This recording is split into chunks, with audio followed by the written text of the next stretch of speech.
Dear students, ఈరోజు నేను 10th class స్టాటిస్టిక్స్లో అంటే సాంఖ్యక శాస్త్రంలో మీడియన్ మధ్యగతం గురించి వివరించబోతున్నాను.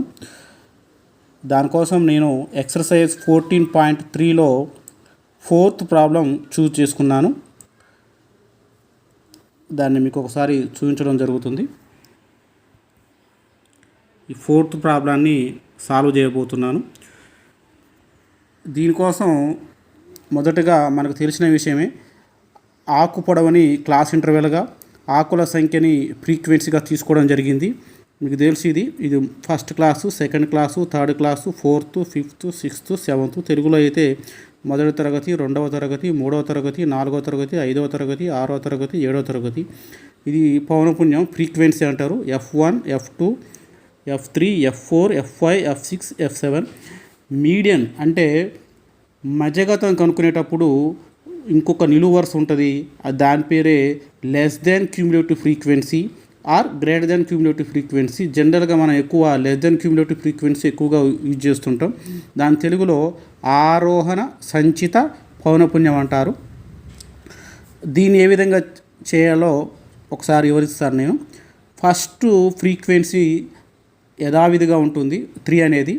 Next less than cumulative frequency సెకండ్ది రాసేటప్పుడు ఈ ఫస్ట్ రెండింటిని యాడ్ చేసి ఇక్కడ రాయాలి. అంటే ఈ రెండింటిని కూడి ఇక్కడ రాయాలి. అంటే 3 + 5 అంతా 8. నెక్స్ట్ థర్డ్ చేసేటప్పుడు ఈ మూడింటిని యాడ్ చేసి రాయాలి. అంటే 3 + 5 8, 8 + 9 17.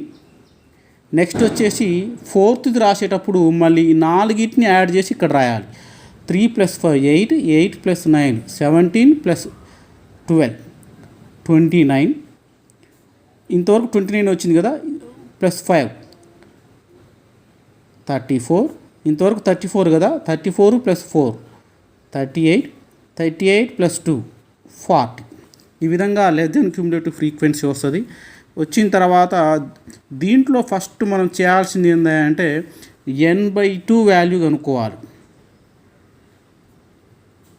మరి n ఏ విధంగా వస్తుంది అంటే, మనకు పౌనపున్యాలు మొత్తాన్ని కూడితే వచ్చేది మనకు తెలుసు, σFi. మధ్యగతంలో దాన్ని n కూడా అంటారు. మీరు ఎడిషన్ చేస్తే అంటే కూడితే 2 + 4 6 + 5 11 + 2 13 9 22 5 27 3 30 పైకి 3 3 + 1 4. మీకు తెలుస్తుంది ఇది కరెక్ట్గా. ఇక్కడ ఎంతైతే వచ్చిందో ఇక్కడ లాస్ట్ కూడా అదే ఉంటుంది. అట్లా లేకపోతే మనం ప్రాబ్లం ఎక్కడనో రాంగ్ చేసినట్టు. అంటే n ఎంత వచ్చింది, ఇప్పుడు 40 వచ్చింది.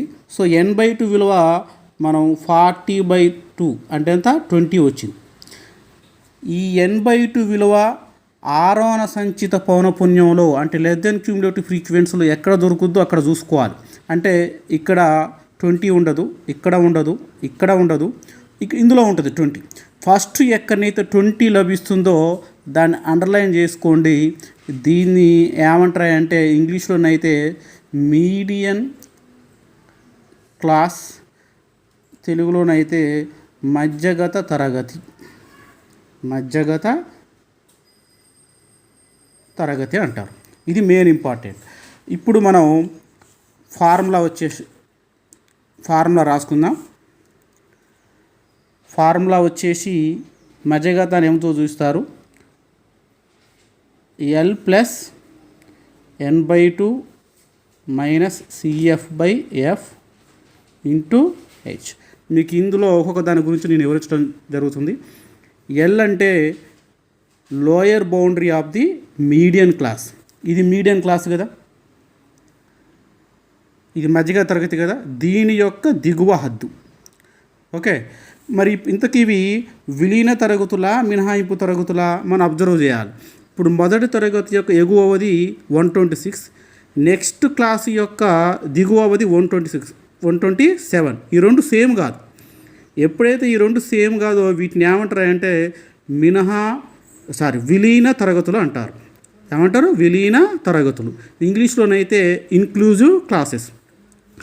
మీకు ఇంతకుముందే చెప్పుకోవడం జరిగింది, విలీన తరగతులలో అంటే ఇన్క్లూజివ్ క్లాసెస్లో లోయర్ బౌండరీ అంటే దిగువ హద్దు రావాలంటే ఈ లోయర్ లిమిట్కి 0.5 తక్కువ చేయాలి.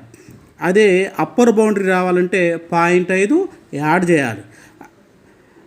అదే మినహాయింపు తరగతులలో ఎక్స్క్లూజివ్ క్లాసెస్లలో లోయర్ లిమిటే లోయర్ బౌండరీ, అప్పర్ లిమిటే అప్పర్ బౌండరీ. కానీ ఇవేంటివి ఇన్క్లూజివ్ క్లాసెస్ అంటే విలీన తరగతులు. విలీన తరగతులలో మనకు దిగువ హద్దు రావాలంటే 0.5 తక్కువ చేయాలి. ఇది మధ్యగత తరగతి. దిగువ అవధి ఎంత 145. మరి దిగువ హద్దు అంటే 145కి 0.5 తక్కువ అంటే ఎంత వస్తుంది 144.5. లేదు అంటేనేమో యాజ్ ఫర్ ఫార్ములా ప్రకారం అయితేనేమో ఆ దిగువ హద్దు ఎట్లా కనుక్కుంటాం అంటే ఆ తరగతి యొక్క దిగువ అవధి దాని ముందున్న తరగతి యొక్క ఎగువ అవధుల సరాసరి అట్లా చేసుకున్న వచ్చేస్తుంది. సో ఎల్ అంటే మనకు ఏమొస్తుంది అంటే 144 ప్లస్ 145/2 అంటే ఎంత వస్తుంది 289/2. మీరు దీన్ని చేసుకుంటూ పోతే 144.5. ఇది ఎల్లు. లేదంటే షార్ట్ కట్ ఏంటంటే మినహాయింపు తరగతులు అయితేనేమో దిగువ అవధే దిగువ హద్దు, ఎగువ అవధే ఎగువ హద్దు. కానీ ఇవి విలీన తరగతులు కాబట్టి ఈ దిగువ అవధికి 0.5 తక్కువ చేస్తే దిగువ హద్దు వస్తుంది. అది షార్ట్ కట్. సో ఇది ఎల్ వచ్చేసింది. ఎన్ అంటే మనకు ఆల్రెడీ వచ్చేసింది. ఎన్ ఆల్రెడీ వచ్చేసింది. సిఎఫ్ అంటే క్యుములేటివ్ ఫ్రీక్వెన్సీ. ఇది మధ్యగత తరగతి ముందున్న తరగతి యొక్క సంచిత పౌనపున్యం. ఇది సిఎఫ్. మళ్ళొకసారి సిఎఫ్ అంటే మధ్యగత తరగతి ముందున్న తరగతి యొక్క సంచిత పౌనపున్యం. ఎఫ్ అంటే మధ్యగత తరగతి యొక్క పౌనపున్యం. ఇది ఎఫ్. ఇది ఎఫ్. మళ్ళొకసారి సిఎఫ్ అంటే మధ్యగత తరగతి ముందున్న తరగతి యొక్క సంచిత పౌనపున్యం. దాన్ని ఇంగ్లీష్లో ఏమంటారు అంటే cumulative frequency of the preceding class of the median class. F అంటే frequency of the median class. So ఇప్పుడు మనకు అన్నీ వచ్చేసినాయి. ఇంకా రావాల్సింది ఏంటిదంటే హెచ్ అంటే మీకు ఆల్రెడీ తెలుసు. మీడియన్ లెంత్, మీడియన్ క్లాస్ యొక్క లెంత్. లేదంటే 2 వరుస తరగతుల దిగువల తేడా లేదా 2 వరుస తరగతుల ఎగువల తేడా. డిఫరెన్స్ ఎంత ఉంది ఇక్కడ 127లో 118 పోతే 9, లేదా 136లో 127 పోతే 9. So H is equal to 9. ఇక్కడ మీకు ఆల్రెడీ సిఎఫ్ ఉంది, ఎఫ్ ఉంది. ఇప్పుడు మీరు ఏం చేస్తారంటే ఫార్ములాలో సబ్స్టిట్యూట్ చేయండి. ఎం ఈజ్ ఈక్వల్ టు ఎల్ అంటే 144.5 ప్లస్ n/2 ఆల్రెడీ చేసినాం కదా 20 మైనస్ సిఎఫ్ ఇక్కడ ఉంది కదా సిఎఫ్ 17/ఎఫ్.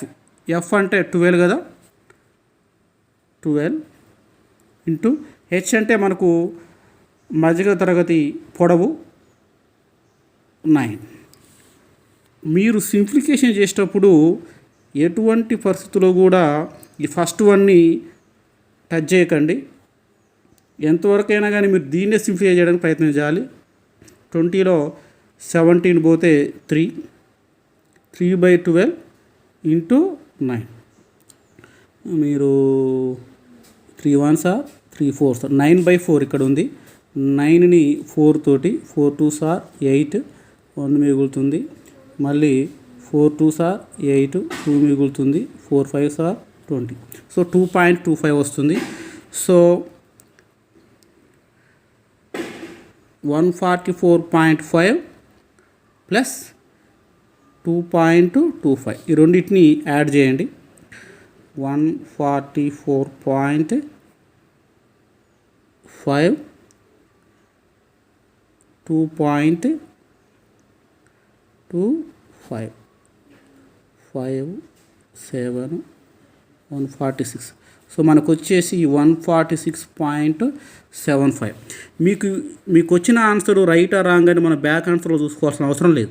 ఎందుకంటే మనకు వచ్చింది ఎంత 146.75. ఇది మన మధ్యగతం. అయితే ఇది కరెక్టా కదా తెలుసుకోవాలంటే మనం ఈ వాల్యూ ఖచ్చితంగా, ఈ పాయింట్ బాగా గుర్తుంచుకోండి, మధ్యగతం విలువ ఖచ్చితంగా మధ్యగత తరగతిలోనే ఉంటుంది. ఇప్పుడు మన మధ్యగత తరగతి అంటే మీడియన్ క్లాస్ ఏంటిది 145 to 153. ఇప్పుడు మనకు వచ్చిన ఆన్సర్ ఎంత 146.75. 146.75 అనేది ఖచ్చితంగా 145 to 153 మధ్యలోనే ఉంటుంది. అంటే మనం చేసిన ఆన్సర్ కరెక్ట్. ఓకే.